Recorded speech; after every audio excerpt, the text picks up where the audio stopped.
I'm trying a new angle for my camera. Maybe the sound will be better, maybe not. But I pray. For the French version it went kinda okay, so I'm just going to say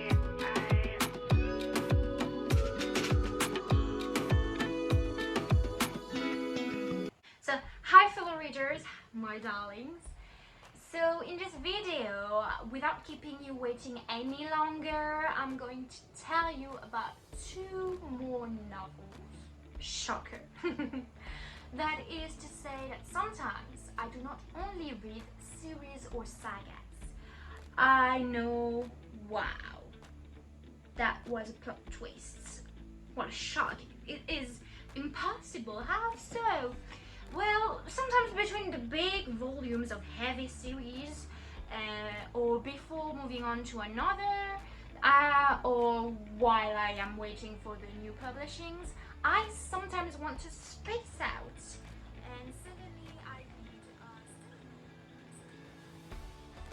well, I admit it, there are times I don't even know that I was starting a new series when I was thinking of reading a book, but for this video I wanted to talk to you about 200% guaranteed novels that are definitely standalones, not in a series that changes main characters each volumes, for example, but true standalones. There's not a whole universe surrounding them. Anyway, last time I introduced you to Gamera and Nebula, Sisters at Arm, but also to The Host, aka my favorite standalone book. This time it's about 2 fictions that I read a while ago actually, and that I still like according to my memory. Although unfortunately I would have liked for the author to continue these stories in more than 1 volume, either in order to get even more development concerning the first work that I intend to present to you, or perhaps a less frustrating ending for the second one, which I will speak about in a moment. So let's start with this first novel that I read by borrowing it from my middle school's library, because the title had caught my eye as the beginner English learner that I was, who would become this future amazing bilingual, not at all mispronouncing words that I am. It's 3 months written in English, so I was like, oh, I know these. I understand you English. Lol. Apparently, according to Goodreads, the original edition had 281 pages, which feels like the amount I read, since at the time I finished it at an incredible speed. And a notable one at that, since I have this thing, I don't know why, I always read my novels in paper format much slower than my ebooks on my Kindle. Maybe because it's much more heavy, maybe because the calligraphy is smaller, because in my Kindle I like to have big letters and you can't really change it with the way it's printed in the paper version, but hey. So in VO, the teen novel are paranormal, kinda youth-oriented, with a few notes here and there of romance, as cliche and innocent American high school romance goes. It's called The Extraordinary Secrets of April, May and June, and it is written by Robin Benway. She apparently writes many independent novels, but I only read this one, and for the schoolgirl that I was then, she knew how to arouse my curiosity. I remember that it was a good read. That's why I gave it 4 stars on Goodreads actually. I only have one scene so far that I remember from this book. I don't even know the names of the characters in the scene in question. I just remember that one of these three sisters and protagonists of the eponymous book had the power to foresee the future, but a very close one, because she had a vision all of a sudden in a corridor of her high school where coffee would spill on a boy, and as soon as she finishes to see this premonition, she runs into said boy, who just overturns his cup and on himself in their collision as they collide. So after that, see how my voice shivers concerning the rest of the book and the story. I draw a blank. I have a big blank. I have nothing up here. It's empty. So here is what is being said about the book on Goodreads. Don't judge my memory, okay? I found that I already retain many readings that date, and when I haven't reread them, it becomes more difficult to have absolutely everything in mind. So to give you the same info that I got when I decided I would take this novel in my house for a few days. Admire the beautiful summary, I believe purely copied and pasted from the back cover of the book on my reference site. Okay. Three sisters share a magical, unshakable bond. Around the time of their parents' divorce, sisters April, May, and June recover special powers from childhood, powers that come in handy navigating the hell that is high school. Powers that help them cope with the hardest year of their lives. But could they have a greater purpose? April, the oldest and a bit of a worrier, can see the future. Oh, so that was the one I remember having a scene with these boys in his cup of coffee. Okay. Middle child May can literally disappear. And baby June reads minds, everyone's but her own. When April gets a vision of disaster, the girls come together to save the day and reconcile their strained family. They realize that no matter what happens, powers or no powers, they'll always have each other. Because there's one thing stronger than magic: sisterhood.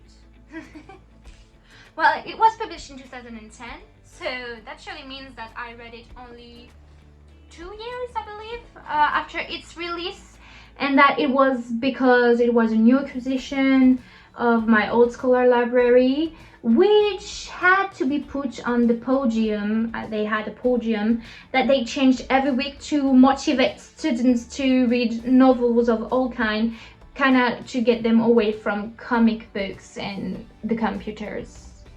So I remember I still liked the simple atmosphere of the book, the bond between the three sisters, and that even if I had seen the romance coming from a mile away, I found these relationships charming. So I have no way actually now to tell you after all if it has aged badly. So I guess don't hesitate still to advise or offer your preteens this book, and if you yourself are one, you can get that easily, and that's not a problem to read at all in my memory. I don't remember having any problem whatsoever with the story or the book. It was simple enough and quite good. It was just not transcending. The proof is I still not remember it all. Then sharing your thoughts with me quickly in the comments below after you've thrown yourself obviously on it with a great envy thanks to how good I sell you this reading. Am I delusional? Maybe. So now I don't have much more to say about this book. So this first book is over. Let's move on to one that I remember very, very well. However, because I reread it almost every year to relieve its butterflies in my tummy and the palpitation it gave me in my chest, like it tightened and it was warm and just talking about it, I want to reread it again. I felt all of that while reading this romance recommended by my mother during my summer break between my 3rd and 4th year of middle school. This time, as soon as I found it on Goodreads, I wasted no time and I immediately, and when I say immediately, it's like I did not even think about it. I put 5 stars straight away. No questions. So I think this is my second favorite standalone novel. It could have maybe surpassed The Host if it weren't for that for that open ending kind of thingy that annoys me. It annoys me still to this day. I have not moved on. I am not satisfied by this ending. So as much as The Host comparison goes, the ending is not totally closed because the author had potentially planned a sequel which never saw the light of the day. But at least I was satisfied with the status of the characters and their relationship, and they even were kind of telling us that they were gonna end the enemies and solve their problems and coexist in peace. So it was some sort of resolution of the story, of the plot. Whereas this second novel, which I am going to speak to you about in this video, the ending is completely open. It leaves the reader free to imagine whether it would be a happy ending or a sad one. Very heartbreaking one. With a tendency to make us believe, for whatever reason, that it is most likely a sad non-ending thingy kinda. And I'm like, maybe it's me. Maybe I'm just such in denial as I got attached to these characters and even to this very special and unique relationship. But no. For me, the author did not make a final end when the last period of this romance is either written or typed. I don't know how he made that story, but no. There's an ending. I know he has the ending in his brains. Put it on paper. Put it on Twitter or anywhere that I can read it. Because I refuse to believe this is the end. It's not such a build up for it to be like, for you to guess. Maybe not. F you. Frankly, when Rainbow Rowell wrote this almost tragic, but supposedly realistic romance between 2 high school students, he knew how to make my heart beat crazy and then to bring like all of my tears to my eyes. I don't know if it's really this ending that I didn't expect, or just already kind of the life of the female character that made me so emotional, but I honestly wanted the male character, which isn't the typical like rude boy, to continue to protect her, to give her hope, and that together they both continue to feel so good, just without having to worry about the rest of the world. You know, the rest of the world doesn't exist. Have them also just together, happy till the end of times. That's all I wanted. I know it's not realistic. They could have some arguments as a couple. I didn't care. But this ending, I don't like the suspense. I'm like, this ended on a cliffhanger, and I'm like waiting for season 2. Where is it? It's been a while. Well, I think it's one of the first romances I've read without a happy ending. And it traumatized me. I am marked by this story. But it is because it made me go through such a whole range of emotions that I am talking to you today about Eleanor and Park still like I've just read it yesterday when I haven't. I say it's my second favorite solitary standalone novel. Then I piss you off on what I don't like about it.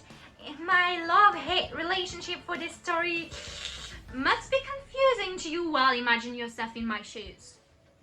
Put yourself in my shoes. Imagine being me. How confused. How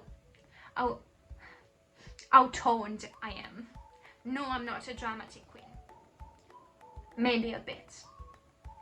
But everyone has scars, and this book was one.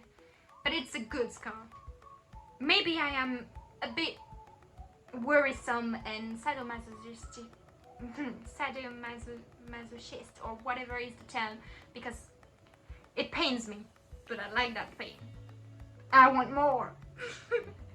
I need more.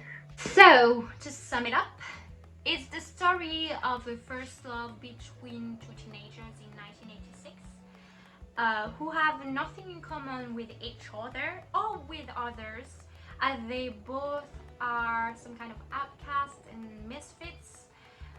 We follow their two very different family dynamics. We follow how their prejudices against each other are transformed as they come closer, despite themselves and I guess despite their surroundings. Yeah, very despite so. The narration shows the double points of view.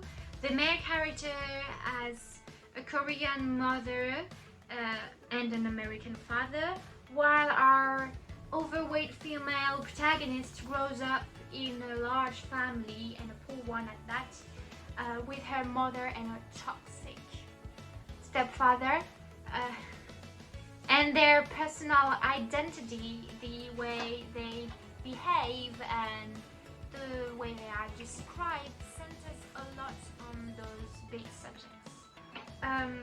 The subjects brought up are tough, but approached in such a way that young readers like I was do not end up shocked.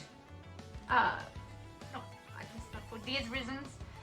In my opinion, it's like an eye-opener. Maybe it's the coming of age story you need, because you're getting out of the innocent type of romance, but it's still handled in a way and written in a way that, yes, I will say not be traumatized, but I am, but for a whole other reason. I just need an happy ending. But maybe it also helps realize that not all stories have happy endings, and it was a turning point for me. Like, I was like, now I can read books and I can fully expect to get my guts wrenched, to get heart broken, to be a mess after them, to cry so much that I will form a puddle on the ground. So yeah. So I recommend it to you to form your own opinion about it. Even if apparently on the network, even if I did not understand everything fully, either the author or the book is deemed to be problematic and with borderline racist tendencies. But I did not see that before like 2020, so years after I've read it, on Book Talk. So check your sources. I don't know what this is about, and I don't want to completely ruin my vision of the book. I put I've read and loved. I put on blinders. I don't want to know, and didn't do any research because it's not often that a standalone romance marks me as this one has, and it made me so emotional like that. So yeah, if I put on other negatives on it, I might have not to lose this keyword. That is why, despite these flaws, I recommend the experience of these 328 pages, according to Goodreads. And I think one day I will add it to my paper collection and on my shelves, as it is a pillar, really it is, in my history with books and romances. It's such a peculiar book for me. I will forever hold him in my heart in such a special space and a special place, I meant. And as always, I hope to see your comments about whether or not you already know these, if they would interest you, if not, or if you've already read them books. You are welcome and free to share your opinions, to discuss it. I'm open-minded enough, I believe, to accept different opinions. No worries about that.